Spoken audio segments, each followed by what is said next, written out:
আমার হাতে আপনারা যে ফোনটা দেখতে পাচ্ছেন, ফোনের মডেল হচ্ছে Redmi note 10 pro. Redmi note 10 pro এখন ফোনটা আমার হাতে ডেড অবস্থায় আসছে। আমি কাস্টমারের সাথে কথা বলে জানতে পারলাম যে ফোনটা কাস্টমারের হাত থেকে পড়ে স্ক্রিনটা ব্লু হয়ে আস্তে আস্তে ফোনটা বন্ধ হয়ে গেছে।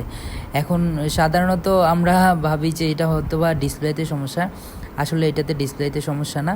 আমি ফোনটা চেক করছি, ফোনের ডিসপ্লের কোনো সমস্যাই নেই।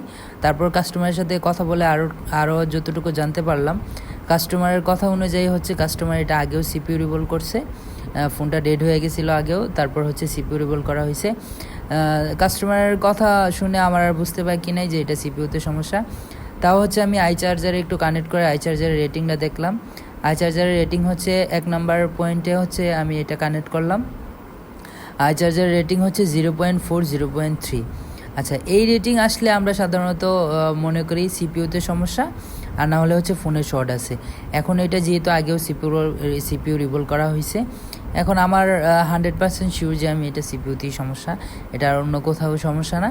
হাত থেকে পড়ার কারণে হয়তো বা সিপিইউর বলগুলা ড্রে হয়ে গেছে বা কোনো একটা মিসিং হয়ে গেছে, যার জন্য এটা এরকম হয়ে গেছে।